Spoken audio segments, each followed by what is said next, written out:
Dear listeners, welcome to Whimsy Woven Stories, where Reddit's tales come alive in mesmerizing narratives. I didn't go back home over the weekend. I slept at the Marriott Suites and spent my days in my office. There was nowhere else I wanted to be. Plus, the empty building meant I didn't have to talk to anyone. In my own way, I was starting to get used to the situation. I was able to stay calm and think through things better. Late on Sunday, my office phone rang. I was going through old files I've been avoiding for months. Without thinking, I picked up the phone. "You there?" Jill said quickly after I said hello. "Yes, I'm here." I let out a sigh. I wasn't sad, just calm for once. Jill fumbled with her words. Then she said, "Jake, I'll be in your building's lobby in 20 minutes. Please meet me there, okay?" "Why?" I asked. "Just be there." "Please," she begged, and then hung up. I checked my look in the bathroom. My look was very laid back. I hadn't shaved in 2 days. I needed a haircut. I had lost weight. I was sitting in the polished lobby of the office building. Only me and the security guard were there on Sunday evening. We both looked up when the door opened and the click of heels on marble filled the air. I saw Jill walking toward me. I turned to the guard. "Joe, I'll look after this visitor while she's here, okay?"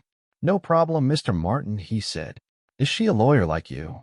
"She sort of looks like one." "Yes, she's a lawyer, but not a public defender. She's with a big law firm." I met Jill halfway across the lobby and took her to the elevator. She looked worn out and scared. She wore jeans and had her thick winter coat on. Her hands were buried in her coat pockets. We didn't talk as the old elevator slowly went up to my floor. In my office, Jill finally took off her coat and sat with a sigh in the old chair facing my green metal desk. I waited for her to talk. She then said, "You'll be glad to know I have my rings back." She took her left hand out of her pocket and showed her rings. I was shocked and puzzled. Did that mean she had gone through our wedding photos and found them? I wasn't sure because if she did, she would have seen the plane ticket to Miami I left there. Her way of acting didn't fit with what I thought she would act if she knew I was in Miami for the reunion. "Where did you find them?" I tried to look happy as I asked. "Sally had them the whole time. I gave them to her to hold on to when I was on the boat trip," she said. I knew she wasn't telling the truth. Again, for one, she wasn't on the tour boat with others. She was on Juan and Hector's yacht, the Seductress, and she didn't give the rings to Sally. She left them in the yacht's room. "Now maybe you can wear your ring again, come back to little Jake and me, love me, and we can be a family again." I acted like I agreed, reaching to my shirt to show my ring on a leather string. I made it look like I would wear it again, but then stopped and asked, "Can I see your rings, please?" Jill was slow to show me, but then let me look at the rings closely. "These aren't real," I said. Jill pulled her hand back fast. "What do you mean, Jake?" She said back. "They aren't fake, they are copies," I told her. "Why did Sally give you the same rings again? They must have been really expensive." I kept going. "Is the wedding ring marked with our first letters and the date we got married?" Jill looked away, trying to hide something. She said fast, "They are mine. Why wouldn't they be?" "I'm not sure, Jill. I just know those aren't the first rings you had. Why would Sally trick you?" Then I pressed harder. "Or is it you who's trying to trick me? But why?" Jill tried to hold back tears and shot back. "How do you know all this? How can you say that?" "I just want you back. Why does it bother you so much that I lost my rings?" Jill didn't see the link between why I was mad and far away and her night with Juan. She thought I couldn't have found out about what she did from Friday to her coming back to Boston on Sunday. So, in her mind, my being upset wasn't because of what she did. In the month I was away, I had time to think clearer, away from my anger. I knew I was still very hurt. I felt ashamed knowing my wife was with another man. I was embarrassed because some people knew what happened. I lost all trust in Jill, not just because of her time with Juan, but because she kept lying. I knew I missed my son. My world was him and Jill. Losing her didn't mean I had to lose him too. I also knew I didn't want to stay hurt by this, and I knew living alone wasn't something I could do forever. I watched Jill for a bit, then said, "I want to move back home. I miss my son." I didn't say I missed Jill, even though part of me did, but I went on. "I'll sleep in the extra room for now." This choice seemed to make Jill a bit okay. Maybe she thought it was a step toward things getting back to normal between us, as husband and wife. I'll come back home Monday night, I told her. See you then. To end our talk, I added that I had to go back to work. Jill knew we were done talking and got up to leave. I'm glad you'll be back with us where you belong. She thought we might hug and kiss because of this news. She moved closer, but I stepped back. You haven't touched me since I got back from the reunion, she said with a tear in each eye. Then she walked out of my office. It seemed like Jill couldn't link my anger to her cheating. Maybe it was her way of protecting herself or being in denial. Or maybe it was just lying. I did come back home Monday night. I moved my things into the guest room. When I needed to get to my clothes or the bathroom in the main bedroom, Jill stayed out of the way. I spent most of my time not working with my son, little Jake. Around him, Jill and I acted like nothing was wrong. We talked nicely to each other, even though we never touched. When Jake wasn't around or after we put him to bed, I was cold to Jill and often silent. I wasn't as grumpy or sneaky with my words as I was when I was really mad. 3 weeks had passed since our office talk. I was there for my son, but that was it. For Jill, I was there in body, not in heart. I had been sleeping in the spare room.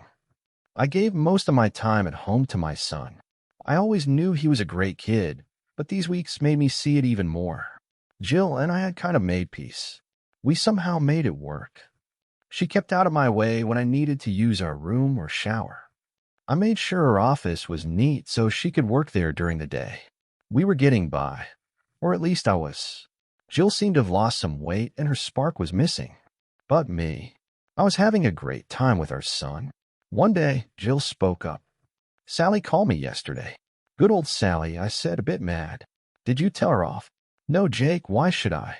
She wants me to come see her in Atlanta. That's better than her coming here to Boston since I don't want to see her.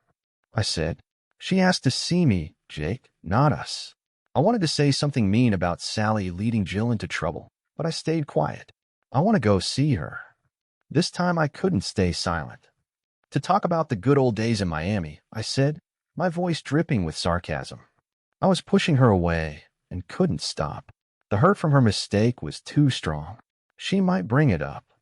But I really want to talk to her about us, Jake. She's my best friend, but I won't say anything if you don't want me to. Her asking surprised me. Go ahead if you think it'll help. I doubt it, I said. I don't think you know Sally as well as you think. For the next week, we lived in a weird peace, trying to keep things okay for Jake. I knew what I had to do. I had to find a way to feel good about myself again. I loved Jill with all my heart, but I couldn't stay with someone who was unfaithful. A month after her trip, I was cleaning up dinner in the kitchen. It was our way that Jill would cook and I'd wash up after. I was drying a glass when I heard a sad cry from the living room. I went in and saw Jill on the couch with our wedding book. She held up her rings and my plane ticket. You knew, she said with tears. You knew the whole time, she cried. She was really upset, crying a lot. She saw me and hid her face. I can't see you, she said. Don't look at me, she added. I sat down across from her and said, yes, I know it all. I was there. I saw everything. I tried to forget, she said between tears. I wished it never happened. Maybe you did, I said, but not me. I see it again and again. I even took photos. Photos, she cried. You have photos? Yes, on my iPhone. Nu, Gilcrid. I must see them, she said. Sure, I asked. They show a lot, but you know what happened? Jill nodded. I need to know what you know. I got my phone, opened the photos, and showed her the night of the party. They start here, I said as I handed her the phone. Jill looked at the photos. They went from when the yacht arrived to when she let one into her place. She saw them all. Some were not clear, but they showed I was there and saw everything. Jill tossed the phone beside her and cried more.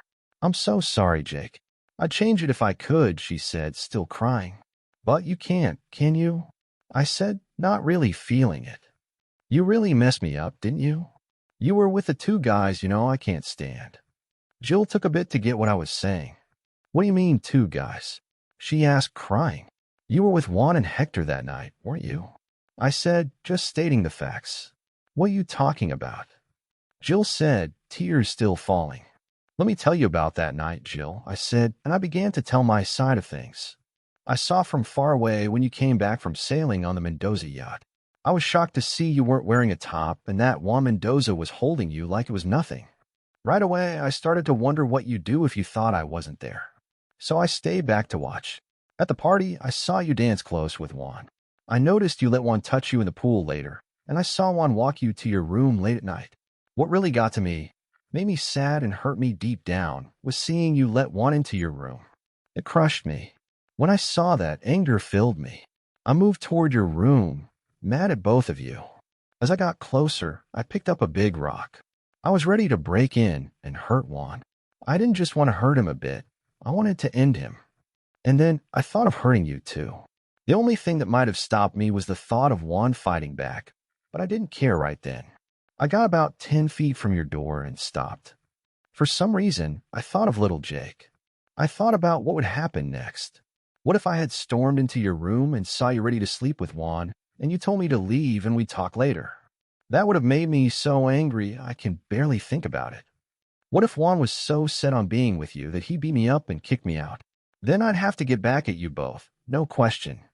What if Juan had just left when he saw me? Then I'd be left with a wife who would have been unfaithful if I hadn't shown up just then. What then? Cry? Beg for sorry? Promise it'll never happen again. Either way, I'd be stuck with a wife I can't trust ever again. I was in a no-win situation, no matter what. What if I had charged in and hurt Juan real bad, like I wanted to? Jake would grow up without his dad, who'd be called a killer. If Juan had hurt me instead, Jake might have grown up with his mom and stepdad Juan. Not a chance I liked. If I had hurt both Juan and you, Jake would be with one of his grandparents. Also a bad idea. Leaving was the only thing I saw I could do then, and figure things out later, whatever they'd be. Jill finally looked at me, asking, "What are you going to do?" With tears in my eyes, I said, "I want a divorce." Jill cried out, "No, no, no, this wasn't supposed to happen. You weren't ever supposed to find out." I answered, "I've got no other choice. You chose my biggest enemies over me, then lied over and over. You never even thought to tell me the truth, so maybe we could fix it together. You lied and lied. I can't trust you. You had no respect for me or the promises we made." Jill cried and cried. "You can't forgive and let us go back like before. Can you give me one more chance?" she asked. I spoke, holding back my tears. "I did give you a chance, but you kept lying to me. I can't just act like nothing happened. My honor and respect for myself won't let me. You wouldn't respect me if I did that. I'd always be seen as weak by you, by me, and by everyone we know. My pride won't let me, no matter how much I love you. And even though I love you, I can't bring myself to touch you. Knowing you've been with Juan or Hector, I can't make love to you. I can't kiss you, knowing where your mouth has been." But Jill caught on to something else as I spoke. "What do you mean when you talk about Juan and Hector?" she asked, crying. "You don't even know the half of it. Didn't you know that both Juan and Hector were with you that night?" I answered, "I don't get what you mean. I was only with Juan all night long. How many times did you feel it?" I asked harshly. "Please, Jake, I don't want to talk about this. I've been trying to forget that night. How many times did Juan finish?" I kept asking the hard questions. "Please, please, Jake," she begged. "I didn't even want you to know something happened, so I sure don't want to talk about the details of how many times or how long I was with Juan. To be honest, I don't remember much. I drank too much. I was high and I was tired." I looked at Jill. "No wonder you thought it was an awesome night. You must have been done at least 6 times. How close was I to what really happened?" Jill was still crying as I guessed how her night with Juan went. "I'm so sorry, Jake. Looking back, the whole day seemed to head to that moment. I just let things happen. I never wanted you to find out. I've hurt you a lot, and I can see that. You know I love you, and I know you love me and our boy with all your heart. We have to get past this. We just have to." "Here's what really went down, Jill," I said, putting up my hand to quiet her. "After I dropped the idea of breaking into your place to go after Juan, and maybe you too, I put down a stone. I needed time to cool off, so I walked on the beach for a long bit. In that time, I chose to go back to Boston and keep it to myself that I had been there, that I saw what I saw. I planned to catch the first flight home. When I was heading back to my spot at about 3 in the morning, I looked through the palm trees at your room.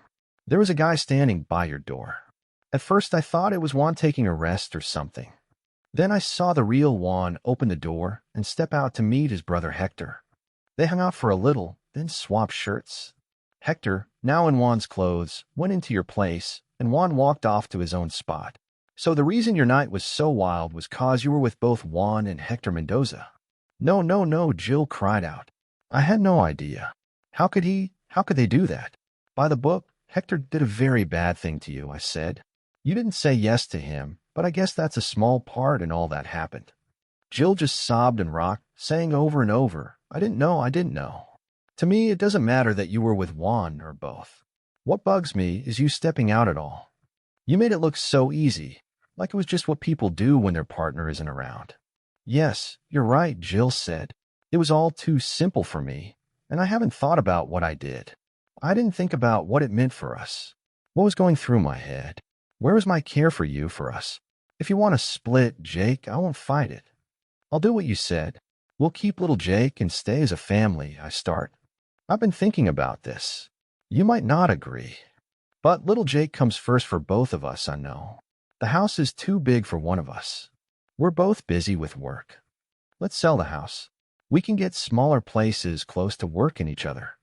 This way, little Jake can stay at his school with his same babysitter and daycare. We can share time with him. A month with me, then a month with you. We'll spend holidays like Christmas, Thanksgiving, Halloween, and birthdays together so he won't feel left out.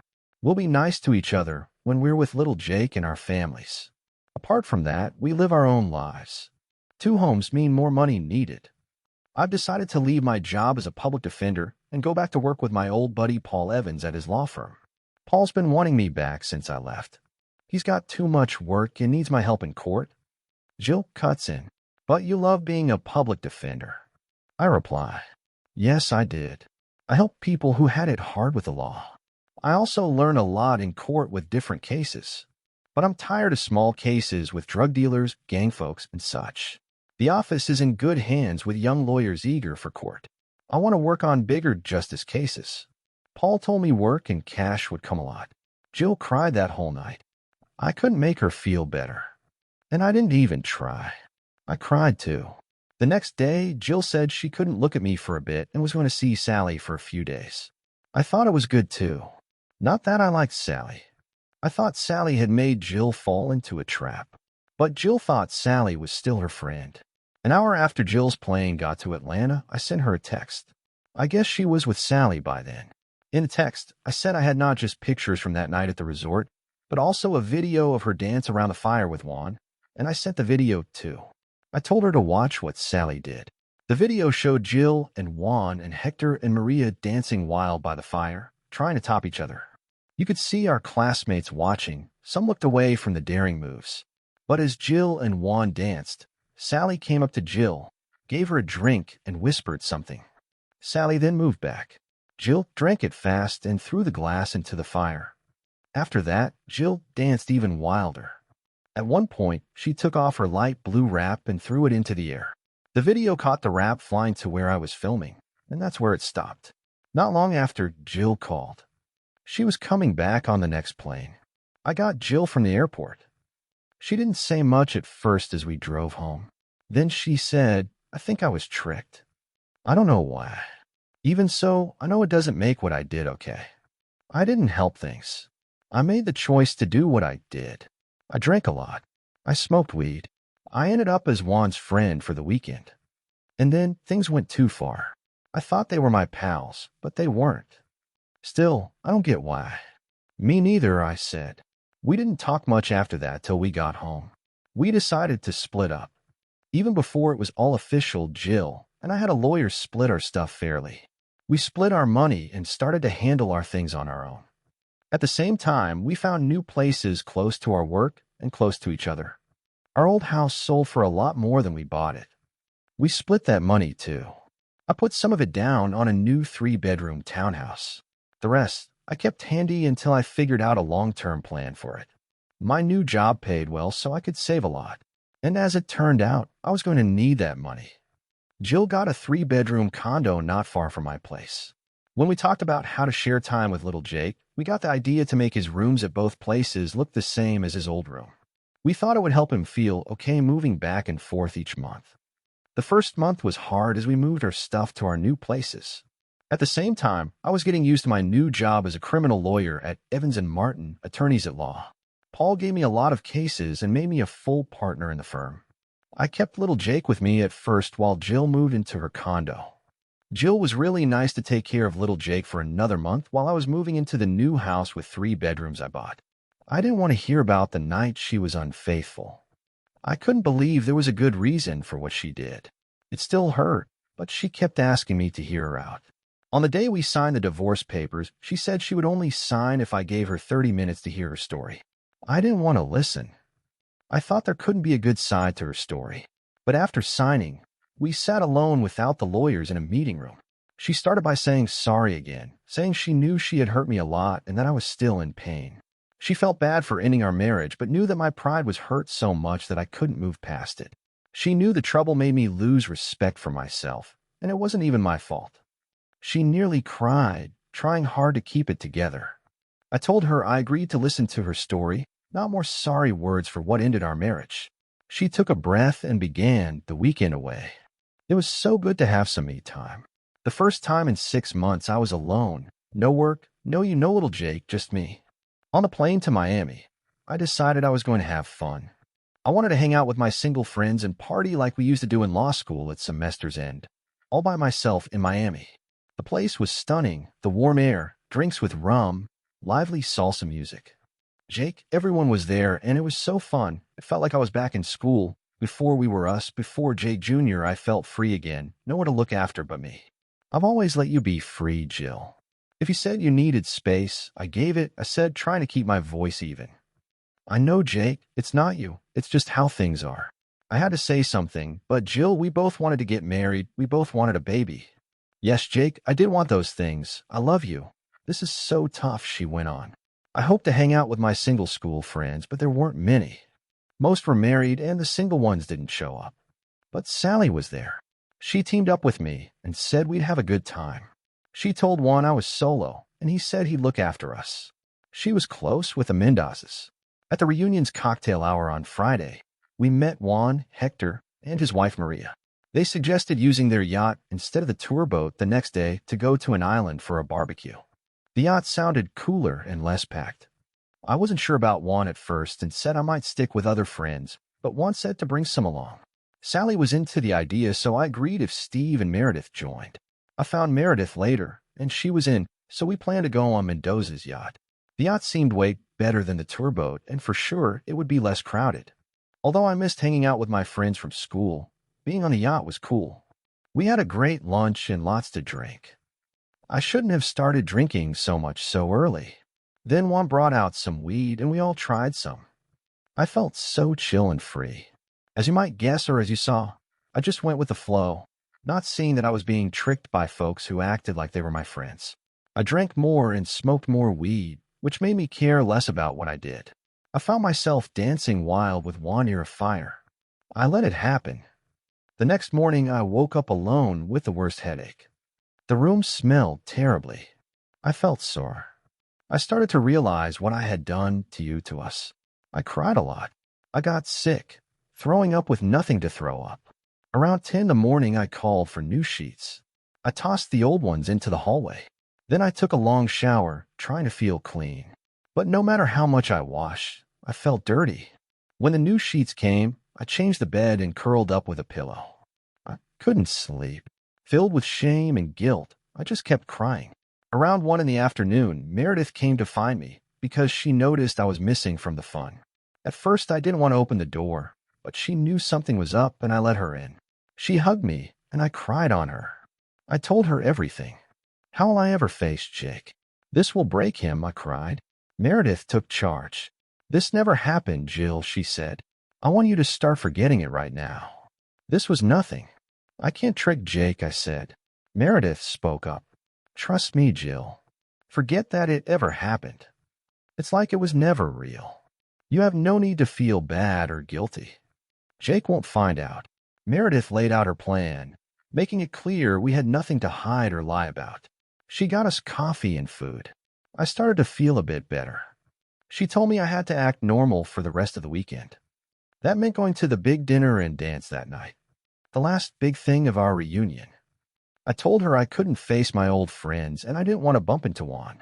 Listen, Jill, last night is like it never was. You're going to be your happy social self, only you and Juan know, and Juan wouldn't want Jake to hear what happened. Later, Meredith took me to the reunion hangout spot at the hotel to chat with some classmates. People asked where we'd been that morning. Meredith said we were out shopping.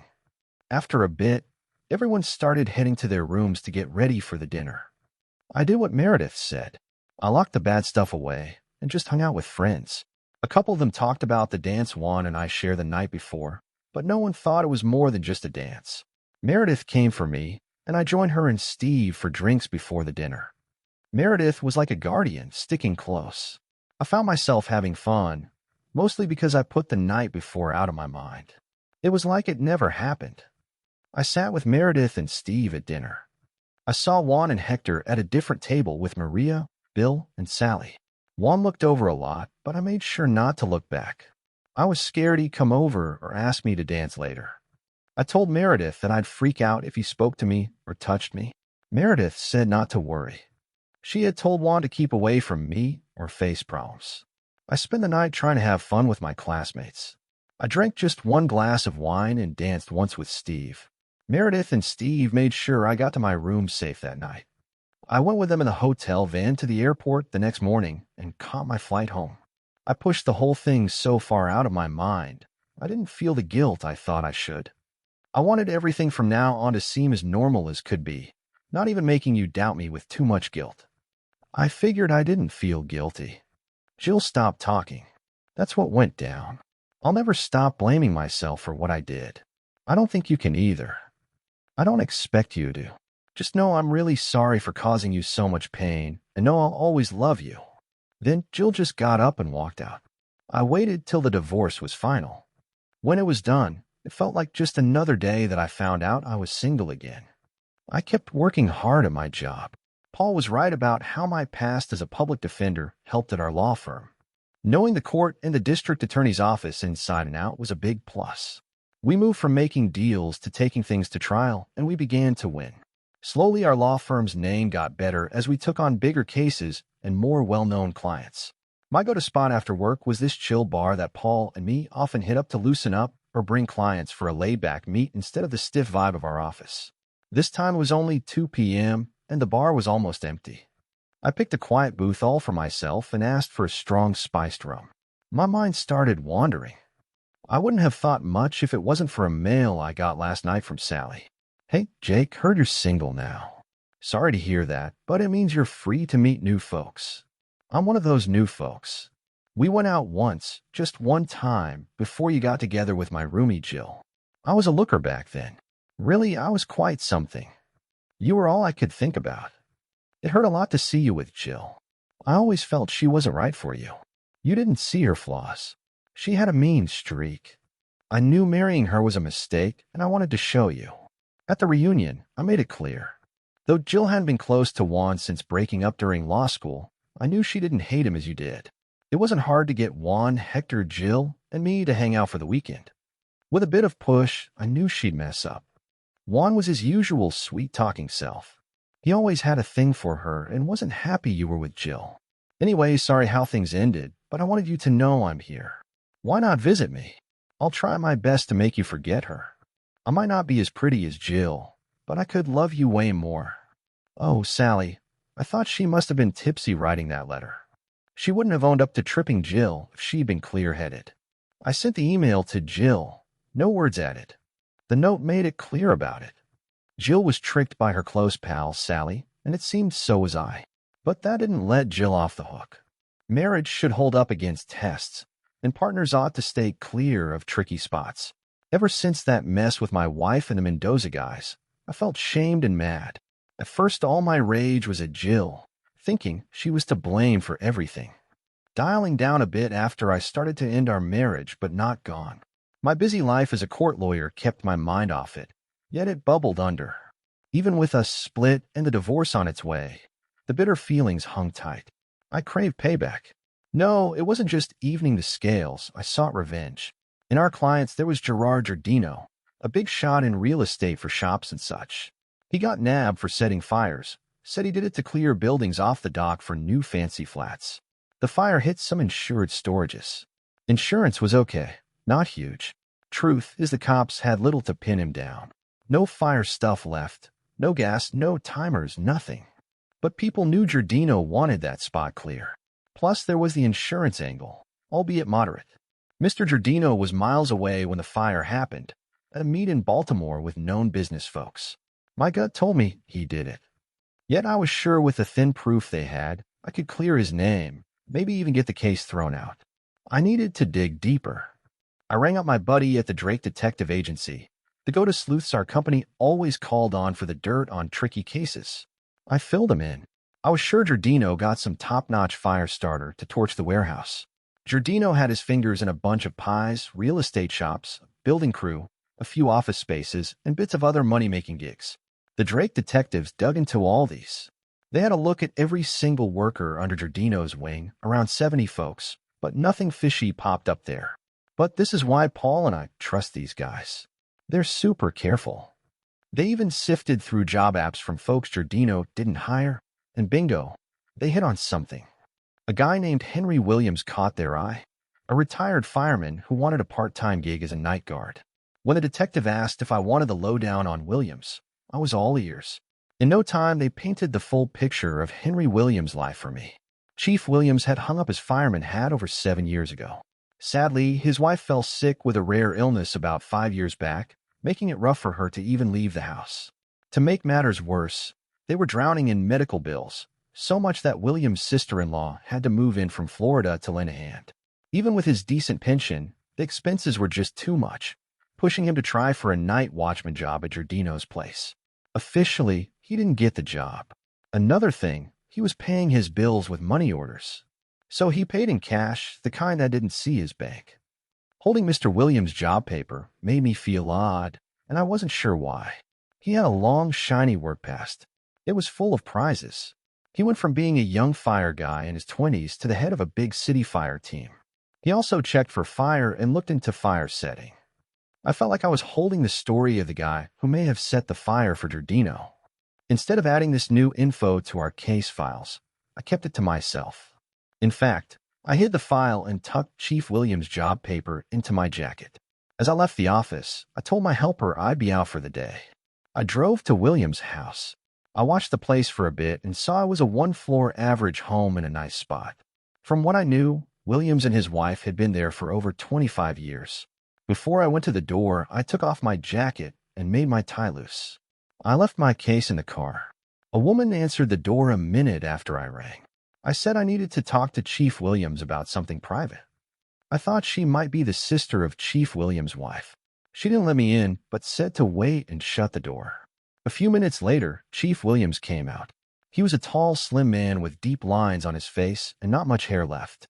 He looked important, even in simple pants and a shirt. I told him who I was and showed him my card. He looked at the card, then asked what I wanted. I'm a lawyer for Gerard Giardino. I'm helping him with a fire setting case. And why come to me? He asked. I felt weird standing there, so I asked if we could walk and talk. The chief looked towards a park he liked for walks. You know Mr. Giardino, right, Chief Williams? The chief was slow to talk. In fact, he didn't straight answer my asks. I got it quick that I had to be very clear with him. As we got to the park's start, I stopped and showed my shirt was out. Chief, look, I've got no mic on me, so what we say stays with us. The chief kept on walking and asked me again what I wanted. Chief Williams, I said, I think you set fire to Giardino's warehouses at the dock. I can't prove it now, but if I show what I have to cops, they might find out the truth. Still not showing much, the chief said. For the last time, Mr. Martin, what do you want to blackmail me? Try it. I got to the point. I want you to set a boat on fire and sink it for me. Chief Williams was shocked. Why would I do that for you, Mr. Martin? You think you can make me do it by threat? Nope, I said back. I want to pay you. I'll give you $50,000 to do it. It's a big boat in a little marina outside Miami. And why do you want the boat gone, Mr. Martin? I'll tell you why, Chief. I want you to know I'm serious. After you can do one of three things. Say no and tell the cops, forget we talked, or say yes. Here's what I'll do, Mr. Martin, he said. I've got a trip to Miami to check my sister-in-law's house. Tell me more about the boat you're eyeing, and I'll look into it. I'll be back in a week. Meet me here in the park. I walk this way every day at 2. Don't call, text, or send any kind of electronic message. And don't write anything down. I'll be back next Wednesday, I told the chief. I shared info about the Seductress, a boat owned by Juan, Hector, and their family. I told him where he could find it. He didn't jot anything down. Once he had the details, he walked off. I waited a bit, then headed to my car and drove home. Getting through the next week was tough. My mind kept wandering, but somehow my partner and I managed to come up with a solid defense for our client, Mr. Giardino. It seemed like the cops had no proof the warehouse fire was on purpose, even though Mr. Giardino ended up better off because of it. On Wednesday, I was back at the park, sitting at a table near Chief Williams' house. Right at 2 p.m., he showed up and sat on a bench not too far from me. "I can do what you're asking," Chief Williams said like it was no big deal. "I need more details, though. I want the boat burned and sunk on June 17th, right in front of the resort, a bit down from the marina," I explained. "You know, we have to do this in the dead of night, right?" He mentioned. "Yes, that's the plan." He then said, "You get that this won't look like an accident. It'll be obvious it was on purpose." "That's what I'm aiming for," I replied. "If it's clear it was done on purpose, insurance might not pay out." Without wasting more words, the chief made his terms clear. "I want half of the $50,000 up front, plus $10,000 for expenses. In cash, use 20s and 50s. See you next week, Chief." Same time, I confirmed. As the boss was about to go, he said, "Next time, meet me on the far side of the park, near where folks eat outside." He then walked off toward his house. I had been busy for quite a bit, gathering a big pile of cash. I couldn't just take $35,000 from my savings without making people suspicious if they ever looked into it, so I took out a little at a time and made it seem like I was betting it. I went to horse races a lot and put down bets of $100 to $200 often. I was surprised that sometimes I won, but mostly I lost. I kept all my tickets, even the losers. I also picked up losers off the ground that others threw away. After months, I had tickets adding up to more than $50,000. This was my cover, showing I lost a lot of cash on bets. Come next Wednesday, I was at the park again. Not much was said between the boss and me. I just gave him a shopping bag I brought and walked away. We did set up to meet one last time in the park, the Wednesday after the plan was done, to give him the rest of his money. As the time for another school meets up was near, I got the invite in my email. I used to have a good time at these. This go around, I wanted to, but I didn't want to face folks there. Too many knew the mess Jill made, and all knew we split because of it. At a school thing for Jake that Jill and I both went to, I told her I wasn't going. She wasn't shocked and said she wasn't planning on showing up either. When we both said we weren't coming, Steve reached out to push us to think again. I made it clear to him that neither of us wished to go. Him and Meredith were let down. On the night people came back together, I had a date planned. I really needed one, and also wanted to make sure folks knew where I was that night. I'd gone on dates before, mostly when it was Jill's turn to watch little Jake. This time, I asked her to keep an eye on him for the night. After getting ready, I took little Jake to Jill's place. She saw I was dressed up and asked if I was meeting someone. I said I went out now and then, but wasn't tied down to anyone. She looked a bit upset knowing I was out with another lady, likely to have a fun night, but still, she fixed my tie and said I looked sharp. I asked if she was seeing anyone. She wasn't ready to date yet, she said. That made me feel a mix of happy and bad, glad she wasn't with someone else, but guilty because I was going out. I acted like everything was normal, glad to have my date to keep me from thinking too much about the reunion. We really had a great time. Drinks, dinner, dance, and then to her house for the night. By the end, we were both so tired we just slept. At 2 a.m., my phone started ringing. It took about 10 rings before I picked up. Who's calling at this time? I mumbled, picking up. Jake, you won't believe this. Steve sounded too pumped up. Then I remembered my plans for the night and got fully awake. Still, I tried to sound sleepy and not bothered. Can we talk in the morning? I said. I was out cold. No, you need to see this now. Steve was all buzzed. The Mendoza boat is burning up in the waterway. It's lighting up everything. I'm sending you some pics and a video. Steve hung up, and soon after I got a video on my phone. It was wild. This boat in the water was all on fire. From the front to the back, flames everywhere. Steve was by the beach at some resort, and a bunch of people were with him. They all were watching the fire, making sounds of surprise. Some wore just shorts, some had on robes. The noise and the fire had woken them up, and they came out to see. The video was a minute long. My date woke up and watched it with me. She couldn't look away. After seeing it a few times, she pulled me back to bed and, well, let's just say she caught my full attention again. I slept really good after that. My date might think it was all thanks to her, but knowing that Juan and Hector's fancy boat was now toast helped me sleep like a baby. The next morning, she made breakfast. We said goodbye, hoping to meet up again soon. I was back home by 11 a.m. Just then my phone rang. It was Jill as expected. "Jake, did you catch the news?" she asked. I said Steve had already called me with a video. "Meredith called me last night," Jill said. "She sent me photos. I thought about calling you, but I guessed you might not be alone, so I didn't." "Who would do such a thing?" she wondered. "I don't know," I answered, "but the Mendoza brothers aren't exactly liked. Not by me anyway." Turns out this was big news. By Sunday, it was on TV channels everywhere. About an hour after it began, cops on the water showed up in a fast boat. They could only watch, but they did take many close-up videos of the fire. About an hour later, the first fireboat got there. As the fireboat, shooting huge jets of water, moved closer to the burning boat, two big blasts underwater happened just seconds apart. The first blast pushed the front of the boat up about 4 feet, and the second one did the same for the back end. The fireboat had to back off to stay safe.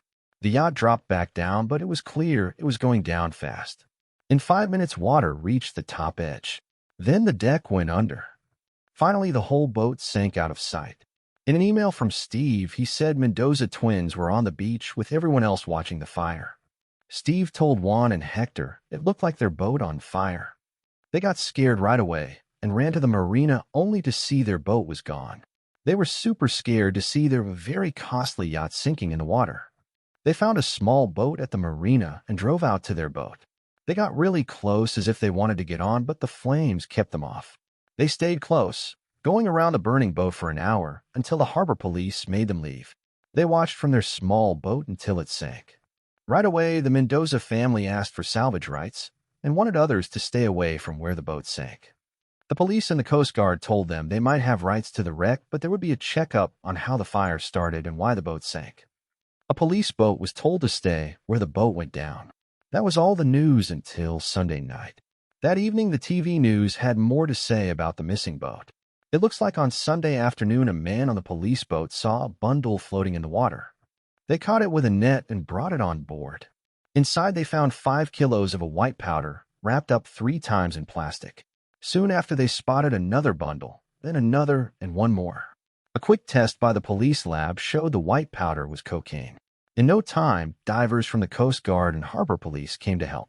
They found that the yacht had 2 hidden spots on the outside, below the water, full of bundles like the ones in the water. The blast at the front of the boat had opened up one of these spots, letting the bundles float up to the surface. Right after that, the police wanted to arrest the owners of the yacht, the Mendoza family. But it was too late to catch the parents of Juan and Hector. They had flown off to New Orleans but landed in a small airport near Havana, Cuba instead. Juan and Hector and Maria got caught at a small airfield near Miami as they were about to fly to New Orleans. When I heard this news, I thought to myself, there really is a higher power. The next Wednesday, I was in the park talking to Chief Williams. I thanked him for doing just what I paid him for, like he was a top worker who did really great on a shelf project. Even though it was better not to know how he did it, I couldn't help but ask. He told me he had set up camp on the other side of the estuary in a regional park that weekend. At midnight, when all was quiet, he moved his gear to the water's edge. Dressed in a black wetsuit and with his face painted black, he was ready to go. With scuba gear and a tow gadget powered by a battery, he made his way across the estuary to the marina. He peeked above water just enough to use a small gun to shoot the 2 lights shining on the dock and waited. When no one showed up, he figured no one was watching the dock or had any cameras on the boats. Next, he got to where the seductress was tied up. He first tied the blue cloth I had given him to the rail in front of the slip. Then he got on the boat, took out a small battery-run pump from his bag, and set it on the deck. 1 tube went into the fuel tank. The other end split into 3 tubes. Two were laid out on top of the deck on each side. The third tube was put in the cabin. Chief Williams untied the ropes at the front and back of the ship and tossed them into the water. He quietly went back into the water and fixed the back rope to his underwater puller. The tug wasn't made to drag something as heavy as the seductress, but it slowly started moving out of its spot. When it was out, he moved to the front and hooked that rope to the tug. Slowly, and without making a sound, the yacht moved past the dock, hidden by the other boats in their spots. At last, the big boat moved unseen through the marina's exit and into the open estuary. From there, the boat was pulled downstream toward the resort. It was after 2 a.m. when Chief Williams got back on the seductress and let down the anchor. The channel in the middle of the estuary was about 35 feet deep at that spot. The deck and cabin were soaked in diesel fuel. He thought about taking the electric pump and the tubes away, but chose not to because the fire was meant to look on purpose. Going back into the water, Chief Williams put explosive things on the boat's bottom, one at the front and one at the back. They weren't big, but they were enough to make a hole through the boat's frame. He set them to go off after 2 hours. He thought that'd be long enough for folks to watch the fire before the boat went under. Chief Williams packed up and moved away from the yacht. Coming up for air, he lit a flare and tossed it on the seductress. It caught fire fast and the flames spread all over.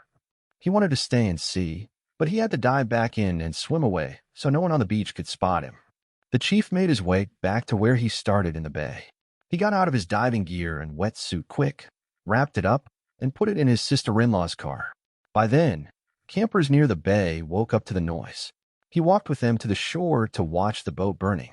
People were amazed, taking photos and videos. After the ship sank and the show was over, they went back to sleep until morning.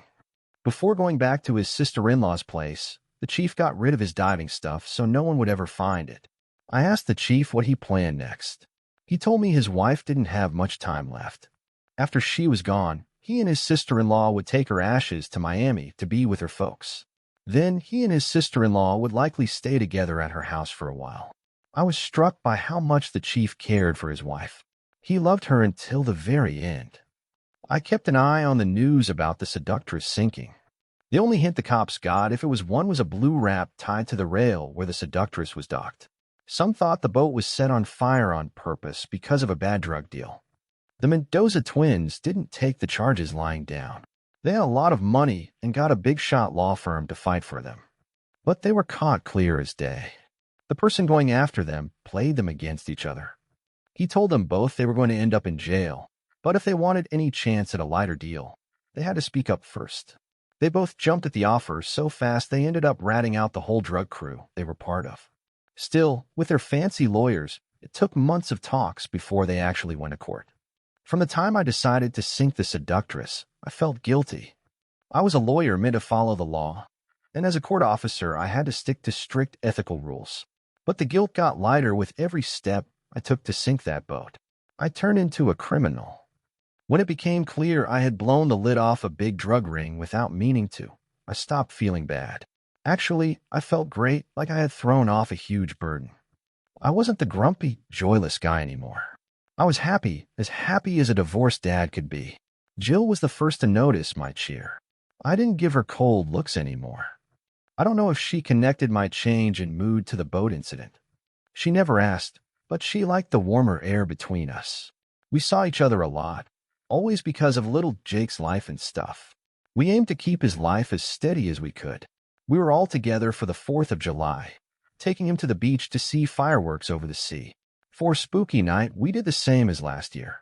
Jill stayed home, giving out sweets to kids in costumes, and I followed little Jake and his pals around the block, watching them and snapping photos.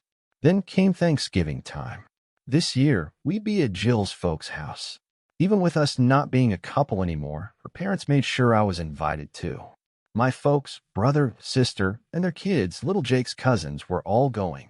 Their place was a 2-hour trip away. Jill thought it made sense if we rode together. I didn't want folks thinking we were an item again, but it did make sense to carpool. I was a bit worried about how I'd be welcomed, but no one made it weird. Honestly, most still saw us as together. Jill kept her marriage rings on, which made people wonder. When I asked her why she didn't take them off after the split, she said it was to keep guys from hitting on her. I didn't buy it. I knew how she felt about me, and that she wasn't over things. I guess I wasn't either. Even though I stopped wearing my ring around my neck, it was still out in the open in a silver dish on my dresser with my cufflinks, tie clips, and pins. Our families could tell we weren't really over each other. They didn't know the exact reason for our split, just knew it as irreconcilable differences. They probably thought fixing us was their task. For Christmas, it was just us three. Jake was over at Jill's place. I had dinner there on Christmas Eve and then went home. While there, little Jake was busy shaking all the presents under the tree, even ones not his. I came back early the next morning. They could only watch, but they did take many close-up videos of the fire. About an hour later, the first fireboat got there. As the fireboat, shooting huge jets of water, moved closer to the burning boat, two big blasts underwater happened just seconds apart. The first blast pushed the front of the boat up about 4 feet, and the second one did the same for the back end. The fireboat had to back off to stay safe. The yacht dropped back down, but it was clear it was going down fast. In 5 minutes, water reached the top edge. Then the deck went under. Finally, the whole boat sank out of sight. In an email from Steve, he said the Mendoza twins were on the beach with everyone else watching the fire. Steve told Juan and Hector it looked like their boat on fire. They got scared right away and ran to the marina, only to see their boat was gone. They were super scared to see their very costly yacht sinking in the water. They found a small boat at the marina and drove out to their boat. They got really close as if they wanted to get on, but the flames kept them off. They stayed close, going around the burning boat for an hour until the harbor police made them leave. They watched from their small boat until it sank. Right away, the Mendoza family asked for salvage rights and wanted others to stay away from where the boat sank. The police and the Coast Guard told them they might have rights to the wreck, but there would be a checkup on how the fire started and why the boat sank. A police boat was told to stay where the boat went down. Jill's office was big and very well known. They spent lots of cash on a fancy hotel room, food, drinks, and a band. Jill looked great. She was dressed up, but not too much. She had on a dark blue dress that showed off her purple necklace and earrings. We sat at a table with her clothes work friends, some I knew. We danced a lot and got pretty close during slow songs. Now and then a single lawyer would come up and ask to dance with Jill because she was not married, even though she was there with me, her ex-husband. But before I could say anything, Jill would step in and say she was sticking with me for dances tonight. I said I was okay if she wanted to dance, fast ones, with others. She told me she had been avoiding some of them for months. Even wearing her wedding rings didn't stop them once they knew she was divorced. She also said if I hadn't come as her date, she wouldn't have shown up. At midnight, we were dancing as the last second of the year went by. When the clock hit 12, balloons flew up, people blew horns, and confetti flew everywhere. Everyone hugged and kissed. I kept Jill close. We looked into each other's eyes and kissed. It was deep and full of feelings. Everyone around us saw just how much we were lost in that moment, so they didn't interrupt us. After we stopped kissing, we felt a bit shy. People were watching. That's when we hugged a few folks and shook hands. We went back to our table, and the band played Auld Lang Syne. We danced a bit more, but were both tired. I told Jill, I'll take you home. Take me to your place, Jake. I want to crash with you tonight. The next day, things felt a bit weird between us. She only had her party dress from the night before, so she wore just her undies and one of my big shirts. As I made breakfast, Jill, with a coffee in hand, looked at me. Jake, she said, we have a big thing we're not talking about. I didn't look at her as I asked something out of the blue. Want to be just us again? I said. What? Was all she said. Still not looking, I said. I want us to be a thing, just you and me, no one else. It felt like ages before she replied. Yes, yes, yes, yes, yes, she said. She got up and hugged me tight from behind. All right, I said. Let's start the year off right. See how it goes. And it went well. Over the next few months, Jill and I saw each other like the early days. But it wasn't all easy for me. I couldn't shake off that she had been with Juan and Hector, pretending to be Juan. I got that she was tricked by friends. I also got that I was set up. But Jill had been too free for a married lady at that reunion. I saw, though, how sorry Jill felt. I was sure nothing like before would happen again if we stayed together. In May, I asked Jill to marry me. Again, it wasn't a small thing. I didn't want her thinking we just go get married quick and start over. I asked her on a quiet restaurant balcony by the sea, under a big bright moon shining on the water. Just like when I asked to be exclusive, she said, yes, yes, yes, yes, yes. Then she began to cry. I was all smiles, and I knew it was because I was happy. Jill was happy too, when I shared our plans to have another wedding. She thought it was a grand idea. Around that time, an invite to our law class reunion in June came. I rang up Steve and Meredith, letting them know we'd all go together. I also spilled the beans about us getting hitched again. They were over the moon for us. The first day at the reunion felt a bit tense. We ran into many old pals. Most seemed glad to have us back, but a few kept their distance, making Jill feel some new about our split and why. We joined in all the usual events, the lunch buffet on Friday, the boat ride along the estuary, and the Friday night barbecue outdoors. Come Saturday morning, we enjoyed brunch at the resort's eatery, followed by free time usually spent either by the beach or shopping locally. Slowly, more of our former friends seemed to come around to seeing Jill and me together again. Part of it was because we stuck close by each other, showing lots of care. The Saturday night banquet started with a mingling hour outside our dinner room. I was in a black suit with a dress shirt, studs, and a bow tie. Jill was stunning in a formal off-white pencil skirt and a matching long-sleeve top. Steve took on his usual role as the night's host. After a few opening words and some light-hearted jokes, he signaled the waiters and dinner was served. Jill and I sat with Steve, Meredith, and a few other close pals. After a leisurely 5-course meal, Steve said it was break time, telling everyone to be back in 10 minutes for the formal part of the evening before the dance. As folks found their way back to clean tables, now free from dishes and empty wine bottles, they settled in with their drinks for after dinner. Steve got the evening moving with his news. He talked about mates from class who had done well in their jobs, won awards, or got a nod for their work in law. You might have missed, Steve went on, that our twin pals are not here tonight. They are in a bit of trouble with the U.S. law right now. All of us here last year saw their big boat catch fire and sink right out there by the marina. Steve chuckled. It was quite the show, and then we all saw in the news how their boat was mixed up in moving stuff that's not allowed. Our mates from Cuba have been found guilty of big no-nos and are in jail in Miami, waiting to see what comes next. I wasn't sure how folks would take this news, but it sure wasn't quiet. Since I was near the dance floor, I had to look around and back to catch everyone's reaction. They were all gazing at me, all of them. A woman, looking sharp in her dress, covered her mouth and sent a kiss my way. A man across from me saluted. Another lady shook her head as if saying, yes, well done. Steve kept going. We're also missing our top cheerer, Sally Campbell. For some reason, she backed out last minute, mentioning some legal trouble of her own.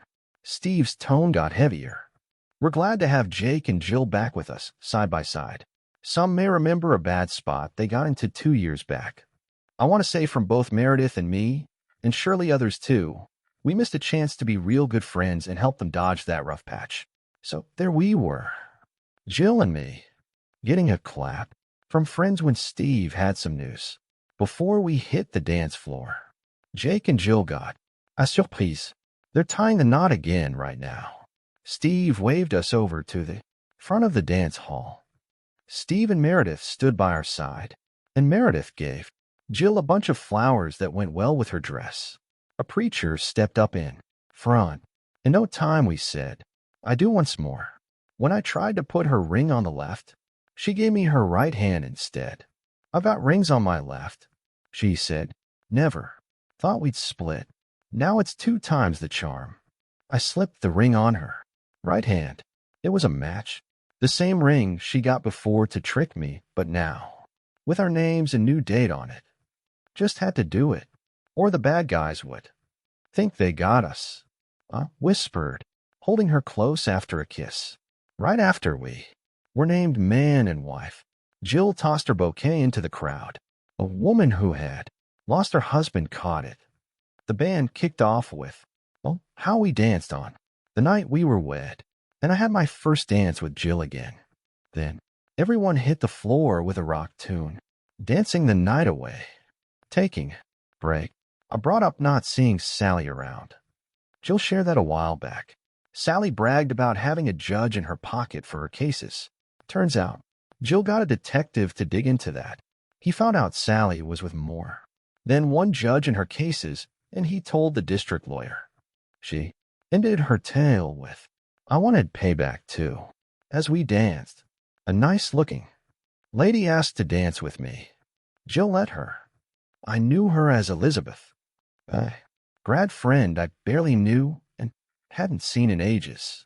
She said, "Jake, the man told my man he was strong, forgave me, and I make sure every day. He knows he chose right. We haven't been to a meet-up since. Until, no, we wanted to say thanks. I had to act like I didn't know. Elizabeth, I'm lost." "Sure you are," she said back. She hugged me and went back to her spot. She kissed the man she was with and whispered to him. He looked at me, waved and nodded. During the dance, many guys slapped my back, shook my hand or got me a drink and said, "Thank you." At one time, a lady came from behind. While I sat, wrapped me in a hug and kissed my cheek. She went back to her partner without a word. Jill said, "You're a hit with the ladies tonight, Jake. Must be the scent I'm using." I replied, smiling, "Getting drinks." I went up to Bill Allen. "Your place is helping Juan and Hector, right?" Bill said yes. He said they had heaps of cash and got our top guys on it. He added, "They be locked up for a good while. Plus, they hadn't seen each other since they got caught, because they told on their big drug move and named the top guys. They were in big danger if they went to any federal jail.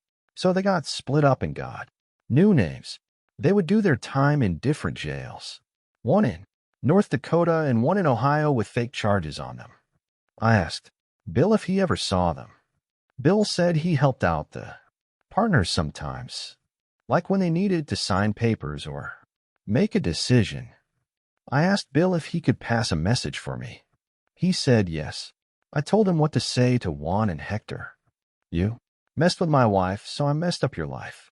Revenge feels full only when the ones who hurt, you've hit back hard, way more than getting even."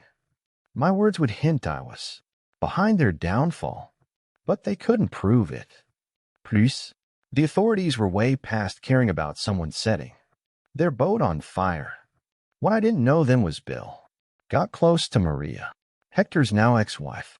Maria, so pretty and full of life, just wanted someone to love her truly. She dreamed of a simple life, a loving man, and lots of kids. Bill was her man. By the end of the night, Steve shared that we'd have a gathering for the new couple at brunch tomorrow. Some of our old friends had flights early the next day and couldn't make it. Others changed their plans to stay. Some were local and didn't need to go anywhere. During the brunch, Jill made a clink sound with her glass to get everyone's attention. She had words to share. "Thanks to everyone for showing up today. I hope you can all see past my mistakes from 2 years back. I know Jake has forgiven me, but I also know he won't ever forget. For me, saying sorry to myself is hard, and I'll always remember. But I want you all to hear this. I am truly happy now, and I'll do everything to make sure Jake is truly happy forever." I took her word. Thank you for listening. Please share your opinion about this story in comment section. Also make sure to like and subscribe to the channel.